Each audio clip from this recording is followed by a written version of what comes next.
Voilà. Alors bien, bonjour à tous et aux plus courageux, plus courageuses d'être là ce dimanche matin. Merci au professeur Bensouda et à Jean-Marc Robin pour leur invitation. Alors je vais faire deux présentations les unes à la suite de l'autre. La première sera un peu plus longue concernant l'impact de la flore sur l'endotoxémie. La seconde sera un peu plus courte. On va essayer de tenir le timing de telle manière à ce qu'on puisse avoir quelques questions à la fin également. Tout le monde m'entend bien? Oui. Plus fort? On va le mettre plus près. Voilà.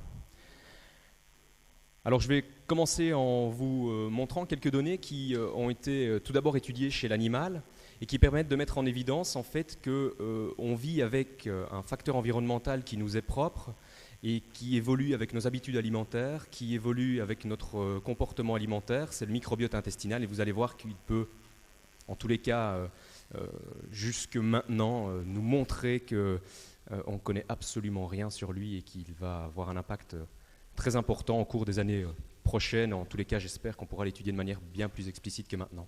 Alors, je ne vais rien vous apprendre en vous disant que l'obésité est associée à un ensemble de désordres métaboliques. On sait tous que l'obésité est caractérisée par des désordres associés à l'homéostasie du glucose. Alors, les plus connus sont évidemment l'intolérance au glucose, l'insulinorésistance, le diabète de type 2.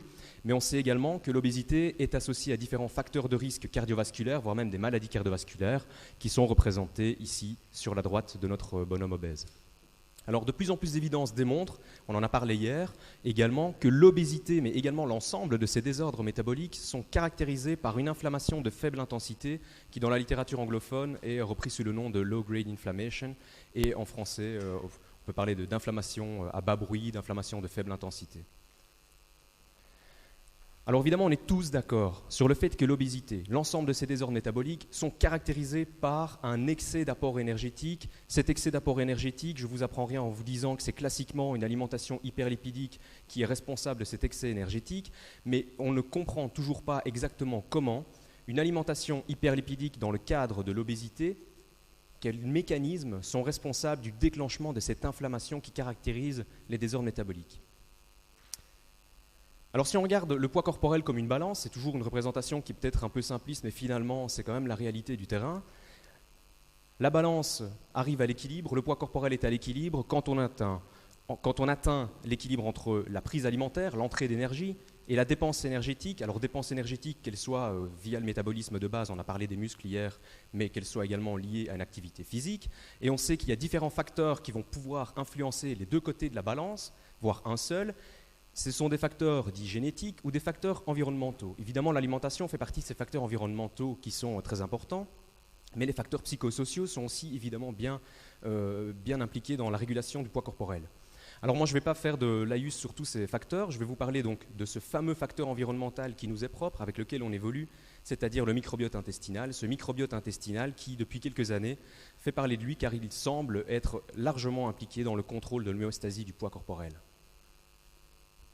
Alors laissez-moi vous donner, s'il vous plaît, quelques petites étendues un peu plus importantes de nous-mêmes. Et juste pour vous dire, chose que sans doute certains d'entre vous savent déjà depuis longtemps, nous sommes composés de plusieurs espèces. Nous sommes composés, nous, êtres humains, d'espèces eucaryotes, des bactéries, des archées. Et on sait maintenant que d'un point de vue total, le nombre de cellules qui ne sont pas des cellules humaines et qui vivent avec nous, eh bien, dépasse de plus de 10 fois l'ensemble de nos propres cellules humaines. Ce qui évidemment fait peur, mais à la fois nous montre aussi que si cette évolution existe depuis des centaines de milliers d'années, c'est qu'il existe véritablement une symbiose, et si nous sommes là, c'est grâce aussi à ces bactéries, à ces levures et à tous ces micro-organismes qui cohabitent avec nous. On leur donne de la nourriture, ils nous donnent des fonctionnalités enzymatiques et autres qui nous permettent d'évoluer correctement.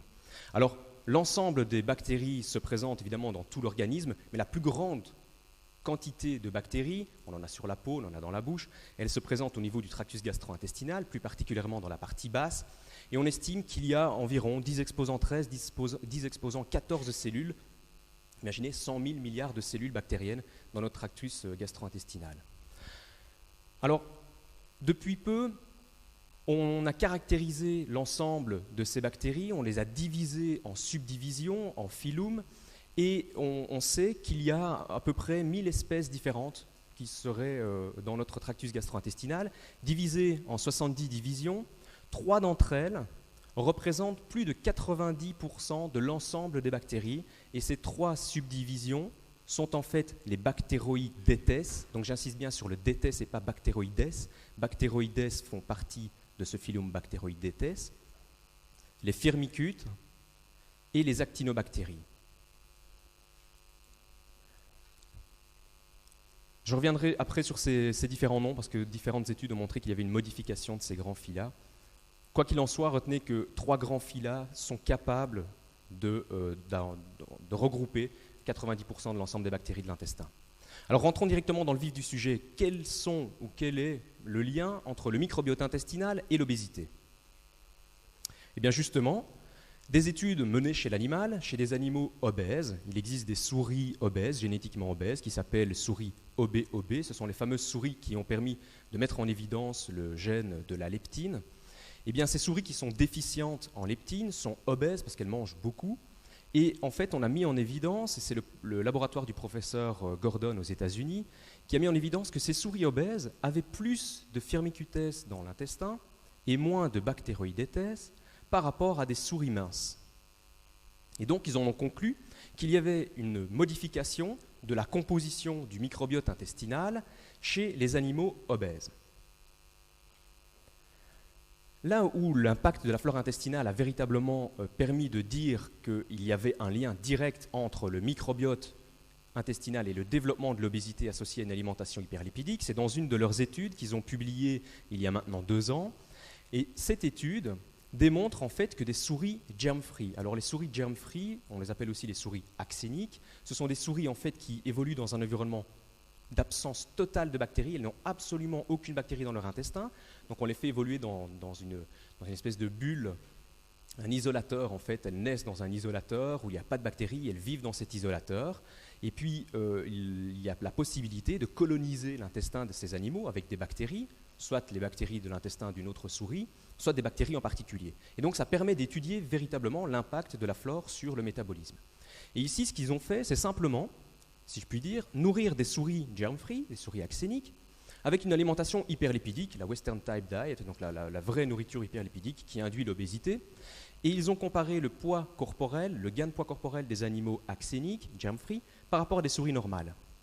Et si l'on regarde le gain de poids corporel sous une alimentation hyperlipidique, eh bien les souris axéniques, sans flore, résistent au développement de l'obésité induite par une alimentation hyperlipidique.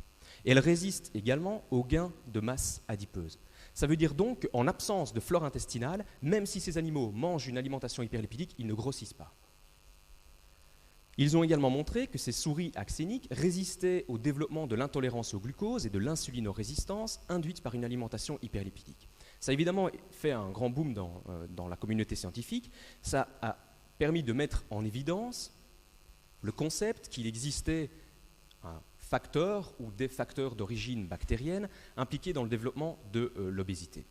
La chose que je n'ai pas le temps de vous présenter ici, mais qui est à l'initiation de ces travaux, en fait, ces mêmes chercheurs avaient simplement montré que les souris axéniques mangeaient plus, donc sans bactéries, mangeaient plus que des souris normales, et elles étaient plus minces en basal, donc sans alimentation hyperlipidique. Donc vous imaginez ces animaux qui n'ont pas de flore intestinale, qui mangent beaucoup plus et qui sont plus minces. Alors il y a différents mécanismes qui ont été mis en évidence, mais je n'ai pas le temps de pouvoir les présenter. Quoi qu'il en soit, si on reste dans le domaine de l'obésité, l'absence de flore intestinale permet à ces animaux de résister au gain de poids corporel.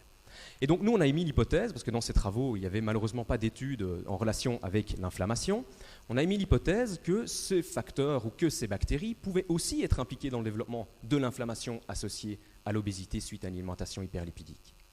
Et donc on s'est posé la question suivante, quels sont les liens entre la flore intestinale, l'inflammation de faible intensité et l'obésité suite à une alimentation riche en gras? Et on a émis l'hypothèse qu'il y avait effectivement un facteur dans la flore intestinale qui pourrait être un candidat, on l'a appelé le candidat éligible pour induire l'inflammation, et ce facteur c'est en fait le LPS ou lipopolysaccharide ou encore endotoxine. Je parlerai du LPS même s'il existe des LPS et des endotoxines. Et ce fameux LPS c'est en fait un constituant de la paroi des bactéries à Gram négatif que nous avons tous et toutes dans notre intestin. Et puis ces bactéries vont proliférer, vont mourir, il va y avoir des constituants de leur paroi, ces fameux LPS, qui vont être libérés dans le tractus gastro-intestinal, et ce fameux LPS va pouvoir passer de manière tout à fait physiologique au travers de la barrière intestinale. Et ce fameux LPS, une fois qu'il est dans le sang, il va pouvoir être transporté vers les tissus cibles ou vers les macrophages grâce à des lipoprotéines. C'est le cas par exemple en postprandial, grâce à la formation des chylomicrons. Ensuite, le LPS va pouvoir se lier à un récepteur complexe. Voilà le dessin, je ne vais pas rentrer dans le détail. Retenez qu'il s'agit d'un récepteur dit Toll-like récepteur ou TLR. Ce récepteur est couplé à une autre protéine, le CD14. Et donc on parle classiquement du récepteur CD14-TLR4.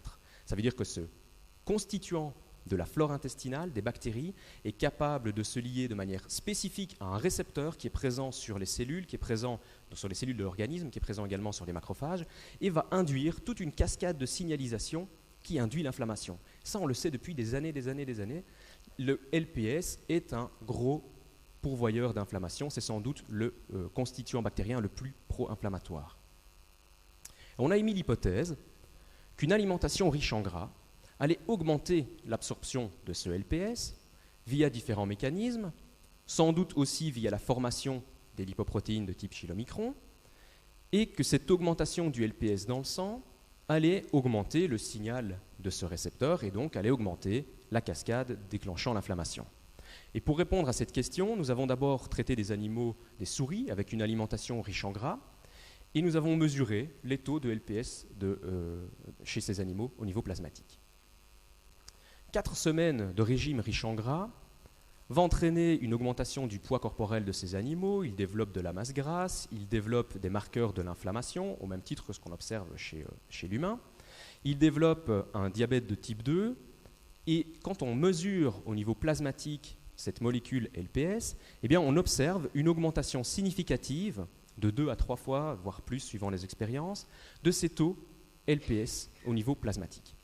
Alors, ça n'a rien à voir avec ce que l'on peut mesurer chez des patients qui sont en choc septique, parce que le choc septique et l'endotoxémie que l'on retrouve chez les patients qui font, par exemple, une fistule au niveau de l'intestin ou qui font une translocation bactérienne massive, une bactériémie importante, ces taux sont augmentés de 100 à 1000 fois plus que ce que je vous montre ici. Donc, on se trouve vraiment dans le cadre d'une inflammation de faible intensité, quelque chose de basal, de subchronique en plus. Alors brièvement, juste pour ce graphique-ci, en 2 mots, on a voulu vérifier si c'était bien les lipides qui étaient capables d'augmenter l'absorption du LPS, et on a pris des animaux tout à fait normaux. On a mis du LPS dilué dans de l'huile ou du LPS dilué dans de l'eau. Et puis on a gavé les animaux avec cette solution, et on a mesuré le LPS dans le sang. Et en fait, une demi-heure après le gavage avec du LPS dilué dans de l'huile, on voit que les taux augmentent très fortement lorsqu'il y a de l'huile en présence, tandis que s'il y a de l'eau, les taux ne bougent quasiment pas. Ce qui montre donc que les lipides eux-mêmes sont capables aussi, en dehors du déclenchement d'une obésité, là il s'agit d'une situation physiologique, sont capables d'augmenter l'absorption du LPS dans le sang. Mais est-ce que ce fameux LPS est véritablement un facteur clé dans le déclenchement de l'inflammation au cours de l'obésité ? Alors c'est un graphique un peu compliqué, mais je vais essayer de le résumer de la manière la plus simple possible. On a mesuré différents marqueurs de l'inflammation chez ces animaux. Et de façon très simple, on s'est dit comment faire la différence entre le LPS qui induit l'inflammation ou la diète hyperlipidique qui induit l'inflammation. Parce que certains auteurs disent que les lipides eux-mêmes sont capables d'activer le système inflammatoire. Et donc on a créé un modèle qu'on a appelé le modèle mini-pompe LPS. Et en fait, brièvement, on a administré du LPS en très très faible dose à des animaux pendant 4 semaines. En fait, on a mis du LPS dans des mini-pompes osmotiques, ça fait la taille du bout de la phalange du petit doigt. On place ça en sous-cutané chez les animaux et ça délivre une petite dose de LPS, comme ça pendant 4 semaines. Et la dose qu'on a choisie est une dose en fait qui permettait de reproduire exactement cette augmentation de LPS dans le sang, alors que les animaux mangent une alimentation tout à fait normale. Comme ça, on a pu, de manière artificielle, essayer d'isoler l'augmentation du LPS de l'alimentation hyperlipidique. Alors on voit que le LPS et l'alimentation hyperlipidique induisent bien une inflammation. Ici, c'est un marqueur qui est le TNF-alpha. C'est un autre marqueur moléculaire, le NF-κB, IKK, peu importe. Tout ça pour vous dire que une alimentation hyperlipidique ou une faible dose de LPS induit bien une inflammation de faible intensité chez ces animaux. On a mesuré d'autres paramètres également, dans le tissu adipeux viscéral, dans le tissu adipeux sous-cutané, dans le muscle. Vous avez la liste qui est ici. Et tous ces marqueurs sont augmentés suite à l'alimentation hyperlipidique ou suite à la faible dose de LPS. Maintenant, si on prend le problème dans un autre sens, c'est qu'on se dit, est-ce que le LPS est vraiment causal? Le seul moyen de pouvoir démontrer qu'il est causal, c'est bloquer son récepteur. Je vous ai dit tout à l'heure qu'il y avait un récepteur CD14, TLR4. Eh bien, on a utilisé des souris qui ne possédaient plus de récepteur CD14. Et lorsque l'on nourrit ces animaux qui n'ont plus de récepteur CD14 avec une alimentation hyperlipidique, non seulement ils résistent au développement de l'obésité, ils grossissent nettement moins que les animaux normaux, mais en plus, ils ne développent pas d'inflammation. Ce qui montre donc que le LPS, sans doute, est un facteur déclenchant de l'inflammation au cours d'une alimentation hyperlipidique, ou en tous les cas, que le récepteur CD14 a son importance dans le déclenchement de ces altérations. Lorsqu'on regarde maintenant la sensibilité à l'insuline, alors on sait tous que l'alimentation hyperlipidique induit une insulinorésistance. Est-ce que le LPS est aussi impliqué dans le déclenchement de l'insulinorésistance au cours d'une alimentation hyperlipidique? Vous avez ici en fait une technique qui est une technique de clan hyperinsulinémique euglycémique. En gros, chez un animal ou chez l'homme, ça se fait également, on peut mesurer exactement la sensibilité à l'insuline en administrant des traceurs radiomarqués. Et ici, ce que l'on a pu mettre en évidence, c'est que non seulement donc les WT pour wild type, ce sont les souris tout à fait normales, c'est les souris qui sont saines et qui n'ont pas de mutation. Les barres noires, ce sont les souris CD14KO, c'est-à-dire qui n'ont plus de récepteur ou LPS. Quand on les nourrit avec une alimentation normale, vous avez ici les valeurs basales de sensibilité à l'insuline, eh bien les souris CD14KO, recevant une alimentation normale, sont déjà plus sensibles à l'insuline qu'une souris normale. Donc si on n'a plus de récepteur CD14, alors qu'on est physiologiquement normal, sous une alimentation normale, ces souris sont déjà plus sensibles à l'insuline. Ça veut dire que, d'un point de vue physiologique, chez monsieur ou madame tout le monde, peut-être que les faibles taux de LPS peuvent déjà avoir un impact sur la sensibilité à l'insuline. Je dis bien peut-être parce que c'est une hypothèse qui n'a pas été démontrée chez l'homme, mais chez l'animal, ça semble évident. En l'absence du récepteur LPS, la sensibilité à l'insuline en basale est déjà plus importante et nettement meilleure. En deux mots, l'alimentation hyperlipidique ou le LPS induisent une insulinorésistance, on n'a rien appris. Par contre, les souris qui ne possèdent pas de récepteur au LPS ne développent pas cette insulinorésistance induite par la diète hyperlipidique. Une fois de plus, le LPS semble être impliqué dans le déclenchement de l'insulinorésistance, chez l'animal en tous les cas, au cours d'une alimentation riche en gras. Alors le LPS, je vous ai dit que c'était un constituant des bactéries gram-négatives. Alors on s'est dit, s'il y a une augmentation du LPS dans le sang, c'est qu'il doit y avoir une modification de la flore.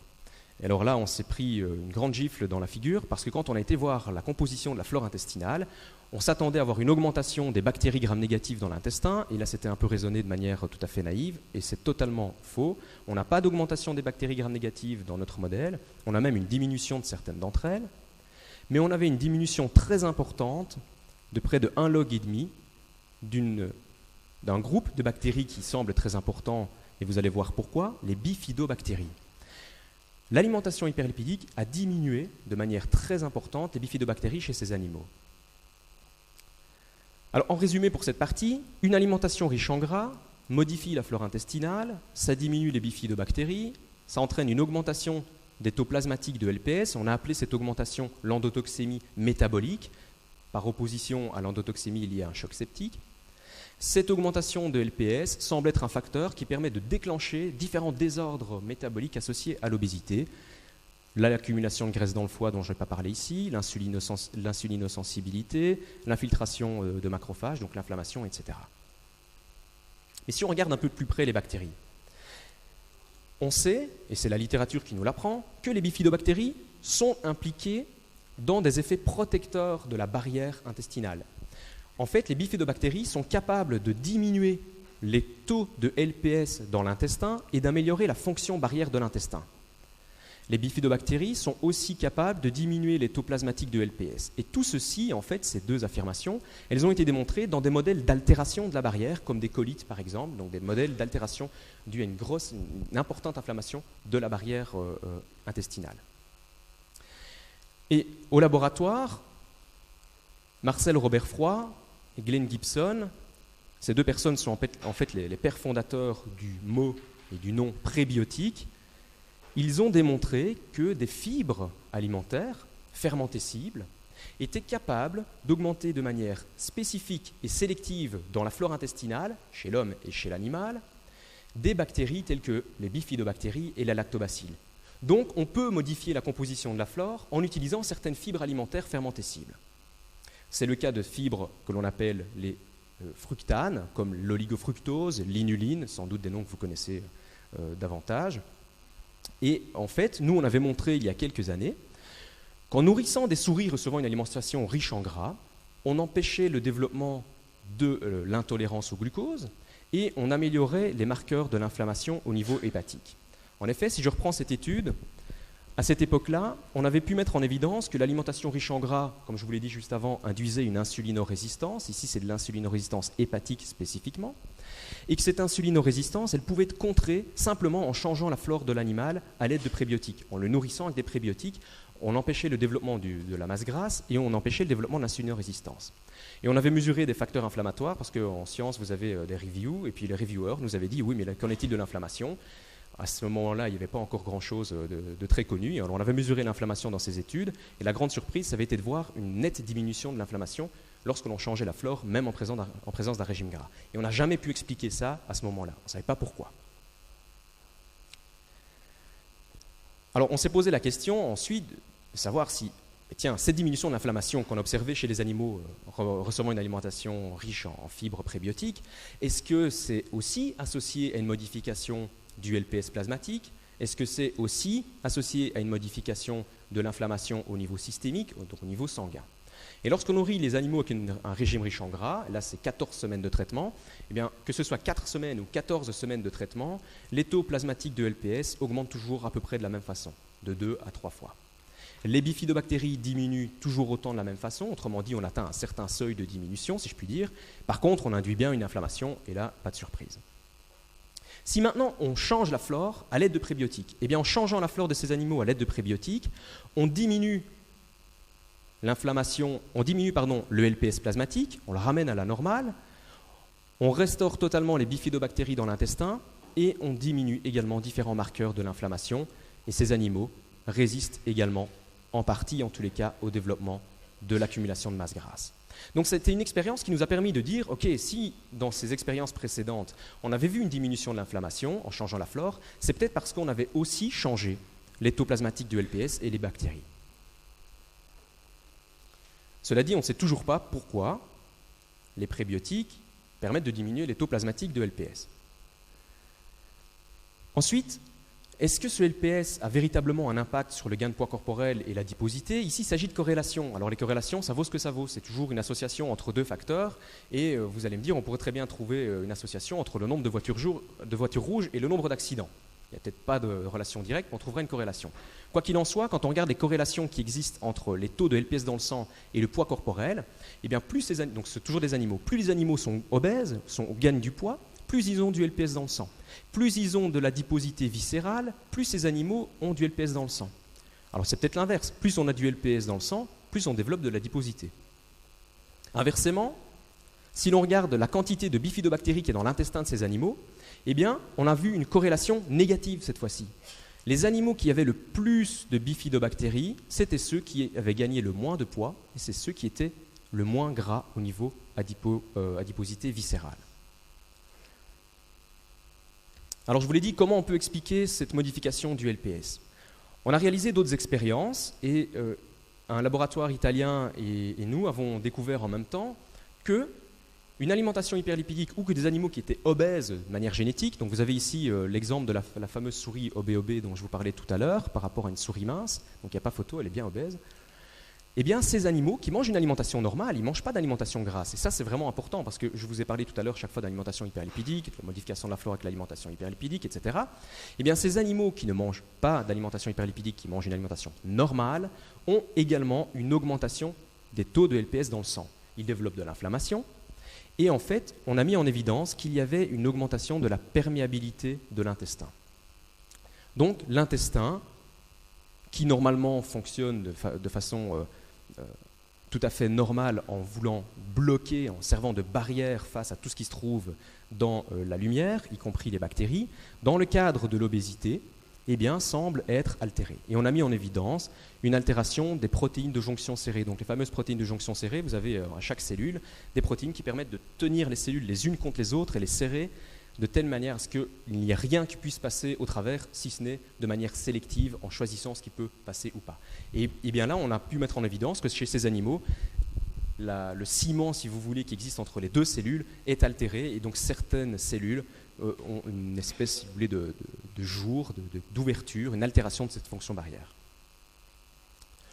Alors on s'est dit, ok, si véritablement les prébiotiques ont un impact sur les taux de LPS dans le sang parce qu'ils modifient la perméabilité intestinale et les bactéries, plaçons-nous dans un modèle où on ne change pas la flore à l'aide des lipides, pour ne pas avoir ce facteur confondant, et vérifions si les changements de la flore à l'aide de prébiotiques, et donc l'augmentation des bifiés de bactéries, peut avoir ou pas un impact sur la fonction barrière de l'intestin, donc sur la perméabilité, et donc peut avoir un impact sur les taux de LPS dans le sang. Pour répondre à cette question, tout simplement, on a utilisé toujours ces fameuses souris obèses, et on les a nourries avec une alimentation riche en fibres cellulose. La cellulose est une fibre non fermentescible, non prébiotique, et un groupe prébiotique qui est donc la fibre fermentescible qui change la flore intestinale. C'est en sorte un contrôle par rapport à notre fibre pour vérifier si ce que l'on observe n'est pas simplement dû à l'effet fibre plutôt qu'à l'effet prébiotique lui-même. Alors ce graphique est un peu difficile à regarder, mais il s'agit en gros d'une analyse de la flore intestinale par une technique qui s'appelle le DGGE. Brièvement, chaque petite ligne noire représente un groupe bactérien ou une espèce bactérienne, et chaque ligne en longueur avec le petit point représente un animal et le groupe auquel il appartient. Et vous voyez les boules noires, toutes les boules noires, ce sont les animaux recevant les prébiotiques. Et en fait, quand on regarde les similitudes ou les différences entre la flore, on remarque que si l'on change la flore à l'aide des prébiotiques, eh bien toutes les souris ont une flore qui se ressemble très fort et qui est différente de tous les autres. C'est ce que représente ce dessin. C'est une projection multidimensionnelle des données analysées. Vous voyez que les prébiotiques sont éloignés dans les dimensions par rapport aux deux autres groupes. Ça montre bien et ça confirme qu'on peut changer la flore de manière spécifique et sélective à l'aide des prébiotiques. Et lorsque l'on mesure la perméabilité intestinale, on peut mesurer cette perméabilité de différentes façons. On a choisi de la mesurer ici in vivo, chez des animaux qui étaient conscients, si je puis dire, et non pas couper des morceaux de tissu et aller vérifier ex vivo si c'était modifié ou pas. Et on remarque qu'en changeant la flore intestinale, et ici le traitement a duré 5 semaines, eh bien on diminue la perméabilité de l'intestin des animaux obèses lorsque l'on change cette flore. Vous voyez, la barre des prébiotiques est nettement diminuée en AUC par rapport aux deux autres groupes. Donc même si les animaux reçoivent une autre fibre alimentaire, la cellulose, eh bien la cellulose n'a pas modifié la perméabilité de l'intestin, ce qui laisse donc penser qu'il y a bien un effet spécifique lié aux prébiotiques. Ici, vous avez les taux de LPS plasmatique qui sont également diminués. Ça a un impact sur l'inflammation, je vais passer très rapidement là-dessus, je ne vais pas vous donner toute la liste, tout simplement pour vous dire que différentes cytokines et chémokines ont été mesurées et elles sont toutes diminuées par le traitement prébiotique par rapport aux animaux recevant une alimentation normale. L'inflammation au niveau du foie également, le stress oxydatif, on en a parlé hier, est également diminué au niveau du foie des animaux recevant les prébiotiques. Il y a moins de graisse dans le foie de ces animaux, une diminution de la stéatose et une diminution de l'accumulation de graisse dans l'organisme de 20%. À ce stade, on ne s'est toujours pas expliqué comment les prébiotiques ont modifié la perméabilité intestinale. Et je reviendrai tout à l'heure sur un schéma similaire à celui-ci. Tout ce que je veux vous montrer ici, c'est le fait que certaines hormones intestinales peuvent être modifiées par le traitement prébiotique. Et on a mis en évidence que le GLP2 ou glucagon-like peptide 2, je reviendrai après dans l'autre présentation sur les GLP, c'est en fait un facteur synthétisé et sécrété par l'intestin qui a un rôle de stimulation de la prolifération des cellules et de maintien de la fonction barrière de l'intestin. Donc de manière physiologique, on sécrète tous cette hormone GLP2 et c'est elle qui permet de maintenir un intestin en bon état. C'est aussi maintenant un médicament qui est déjà en phase 2 clinique pour les patients qui ont ces fameuses altérations de la fonction intestinale suite à une inflammation ou qui ont une résection intestinale. Donc on administre ce GLP-2 et on a mis en évidence que ça augmentait la fonction barrière, ça augmentait aussi l'absorption des nutriments chez ces patients. Et quand on mesure le GLP-2 dans l'intestin de nos animaux, ici dans le jéjunum, enfin en tous les cas le précurseur qui s'appelle le proglucagon, quand on mesure le précurseur dans le jéjunum et dans le côlon, vous voyez qu'il y a une augmentation significative des ARN messagers qui codent pour cette protéine et on trouve des corrélations négatives entre les taux plasmatiques de GLP-2, donc les taux plasmatiques mesurés dans la veine porte, et la perméabilité intestinale, ainsi que le LPS. En d'autres mots, plus on a de GLP-2, moins on a de perméabilité ou moins on a de LPS. Encore une fois, c'est une corrélation. Et donc, on a voulu cette fois-ci aller plus loin et vérifier si cette hypothèse avait son sens ou pas. Est-ce que le GLP-2 est un facteur clé dans la diminution de l'endotoxémie suite à la modification de la flore intestinale? Pour répondre à cette question, vous avez ici différents marqueurs. Je prends le premier exemple. Il s'agit de LPS mesuré dans le sang. On a refait ces expériences en traitant les animaux soit avec une alimentation normale, OBCT, donc c'est les fameuses souris obèses avec une alimentation classique, OB-pré pour OB prébiotique, donc c'est la fameuse alimentation enrichie en prébiotiques, et vous avez ici OB-pré-ant, en fait c'est un antagoniste, donc on a bloqué de manière physiologique le récepteur au GLP-2 en administrant un antagoniste chez ces animaux, et donc quand on bloque ce récepteur au GLP-2, eh bien, on bloque les effets des prébiotiques. Donc même si on change la flore, même si les animaux reçoivent des prébiotiques, si le GLP-2 ne peut pas exercer son effet, eh bien, le prébiotique ne peut pas empêcher cette diminution de LPS. Autrement dit, le GLP-2 est sans doute un facteur clé impliqué dans le développement de la perméabilité intestinale associée à l'obésité, mais surtout un facteur sans doute protecteur. Lorsque l'on modifie la flore à l'aide des prébiotiques, eh bien, le GLP-2 semble être un marqueur important pour exercer ses effets. Donc je vous ai fait en quelque sorte une espèce de filiation. L'alimentation hyperlipidique modifie les taux plasmatiques de LPS. Les taux plasmatiques de LPS sont également modifiés chez les animaux recevant une alimentation normale, mais qui sont obèses, comme la souris OB-OB. Donc ce n'est pas que l'alimentation hyperlipidique qui exerce cet effet. On a une augmentation de la perméabilité de l'intestin. Cette augmentation de la perméabilité de l'intestin, à la fois en cas de régime gras ou en cas d'obésité indépendante de l'alimentation, peut être contrée à l'aide de prébiotiques et semble-t-il, la modification de la perméabilité liée aux prébiotiques peut être dépendante d'un facteur hormonal qui s'appelle le GLP-2. Voilà ce que résume ce graphique. De manière très générale, l'obésité est associée à une altération de la flore, une augmentation de la perméabilité de l'intestin. Ceci induit une augmentation de l'endotoxémie métabolique qui peut être responsable de différentes altérations du métabolisme, comme vous l'avez ici sur la droite de ce graphique. Lorsque l'on nourrit les animaux avec des prébiotiques, on empêche à différents niveaux le déclenchement de ces altérations. Alors c'est bien beau, mais je viens de parler ici pendant 25 minutes, peut-être un peu plus, sur l'animal. Bon, il faut qu'on y passe, on n'a pas le choix pour faire des expériences et faire du fondamental. Qu'en est-il chez l'homme? Ce monsieur, en fait, c'est Glenn Gibson, c'est un des pères fondateurs du mot prébiotique. Comme ça, vous voyez sa tête, il n'a pas changé. Alors, qu'en est-il chez l'homme? Chez l'homme, eh bien, le professeur Gordon aux États-Unis a également montré que des sujets obèses avaient aussi une modification de la composition du microbiote intestinal, exactement comme il l'avait montré chez les souris OB-OB.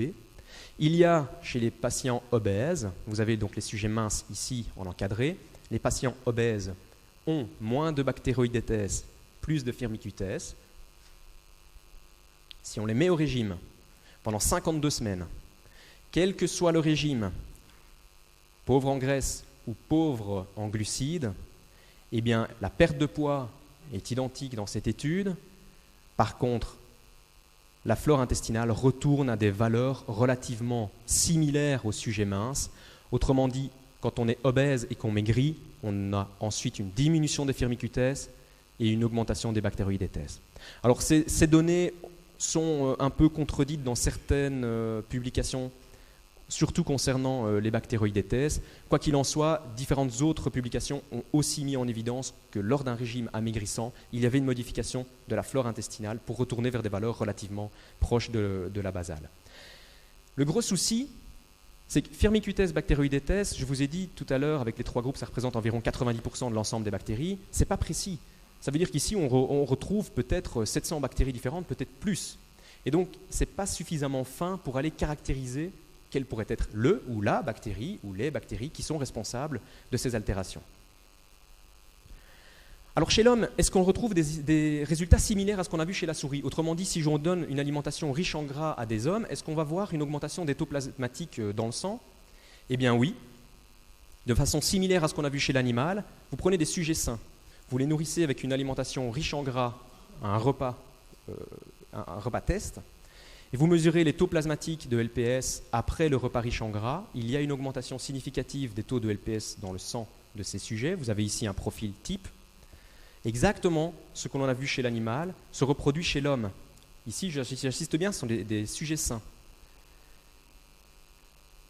Et si on regarde maintenant les valeurs qui sont observées dans le sang de 20 à 25 picogrammes par ml suite à un régime, un repas riche en graisse, eh bien, ce sont des valeurs aussi faibles, croyez-moi, quand on travaille avec le LPS, ce sont des valeurs très faibles. Des valeurs aussi faibles que celles que l'on observe suite à un load en lipides, sont capables d'augmenter des marqueurs de l'athérosclérose, comme les sélectines, sont capables aussi faibles soient-elles, de stimuler presque au maximum la production de TNF-alpha par les monocytes humains. Ça veut dire quoi? Ça veut dire que chaque personne qui mange, sans doute, c'est ce que suggèrent ces études, développe une faible inflammation liée au repas. C'est tout à fait normal, c'est tout à fait physiologique, parce qu'on retourne à des valeurs basales ensuite. Mais chez l'obèse ou chez les personnes qui ont un régime gras en continu, eh bien, ces taux vont sans doute ne jamais redescendre à la normale. On l'a vérifié chez l'animal. Lorsqu'on donne en chronique, il n'y a plus de cycle lié au repas, les taux restent tout le temps élevés. Autrement dit, ce cycle d'augmentation de LPS, de diminution, qui est un cycle physiologique, si on brise ce cycle, sans doute que cette augmentation continue de LPS permettrait d'expliquer l'augmentation de cette inflammation de faible intensité qui est chronique chez l'obèse. On a d'autres études, et là on a réalisé ces études au CHU de Toulouse avec le professeur Jacques Amar, Rémi Burcelin, Jean Ferrière et toute son équipe. Et en fait, on a pu mettre en évidence dans une cohorte de sujets qu'il existait une corrélation entre la quantité d'énergie ingérée et les taux plasmatiques de LPS chez ces sujets. Et on a mis en évidence en fait que cette corrélation était hautement significative avec les lipides. Autrement dit, plus ces sujets mangent des lipides, plus les taux plasmatiques de LPS sont élevés. Et chez l'obèse et chez le diabétique de type 2, eh bien oui, il y a des études très récentes qui viennent de démontrer maintenant que les patients diabétiques de type 2, intolérants au glucose et ou obèses également, ont des taux de plasmatiques de LPS qui sont augmentés de manière tout à fait similaire à ce qu'on a vu chez l'animal. Donc ce n'est plus à l'état d'expérimentation animale, il faut évidemment encore beaucoup plus d'études pour confirmer tout ça, mais plusieurs études maintenant montrent chez l'homme que cette hypothèse est vraie. Comme chez l'animal, ils observent des corrélations positives entre les taux plasmatiques de LPS et la glycémie, ou l'insulinémie à jeun, qui est donc un marqueur d'insulinorésistance également. Et vous voyez ici que les sujets non diabétiques, il n'y a pas spécialement de corrélation très claire. Qu'en est-il de la flore intestinale chez ces sujets? Il n'y a rien, il n'y a pas d'informations dans la littérature. Donc le laïus que je viens de vous faire maintenant sur les bifidobactéries, etc., si ça tombe, il va seulement être démontré dans quelques années, si seulement ce sont bien les bifidobactéries qui bougent. Quoi qu'il en soit, l'obésité chez l'homme semble être associée aussi à une augmentation du LPS, que ce soit suite à un régime riche en gras, chronique ou en test, que l'on soit diabétique de type 2 ou obèse. Une étude vient de démontrer que des médicaments du traitement soit de l'obésité, comme l'Orlistat, ou le traitement de diabète de type 2 avec la rosiglitazone, sont capables de diminuer les taux plasmatiques de LPS. Donc des patients obèses qui avaient une augmentation de l'endotoxémie, qui reçoivent un traitement avec des rosiglitazones ou avec de l'Orlistat, eh bien, ont une diminution des taux plasmatiques de LPS et de différents marqueurs de l'inflammation aussi. Donc on pourrait aussi imaginer pouvoir jouer sur ces marqueurs à l'aide de médicaments qui sont déjà sur le marché. Brièvement, je voulais vous montrer juste cette étude en fait, qui a été réalisée chez des sujets qui sont des sujets fumeurs à risque athérogénique. Et j'ai parlé beaucoup des prébiotiques. Il y a quelques études qui montrent chez des sujets ayant reçu des probiotiques, ici en l'occurrence c'était des lactobacilles, qu'un traitement avec des lactobacilles pendant 6 semaines permet de diminuer des marqueurs de l'inflammation au niveau sanguin, comme l'IL-6, ou des marqueurs du stress oxydatif, comme les isoprostanes. Donc, d'autres d'autres moyens de modifier la flore pourraient sans doute avoir un effet. C'est le cas par exemple des probiotiques, mais on a moins de recul dans la littérature, en tous les cas fondamentale chez l'animal, pour démontrer si ces mécanismes sont similaires ou pas. Dans cette dernière étude, 21 sujets ont aussi reçu des lactobacilles pendant 3 semaines. La modification de la flore a été vérifiée, elle existe bien. Et il y a aussi une modification de différents marqueurs, on en a parlé hier, comme la glutathione, le statut en fait d'oxydoréduction de la glutathione, les isoprostanes ou l'LDL oxydé. Quels sont les mécanismes? Encore une fois, on n'en sait rien. Donc en résumé pour cette partie, la flore intestinale, j'espère vous avoir convaincu qu'elle peut être modifiée au cours de l'obésité, qu'elle est associée au développement de différents désordres métaboliques, en tous les cas de manière expérimentale chez l'animal, désordres associés à l'obésité comme l'inflammation ou l'insulinorésistance.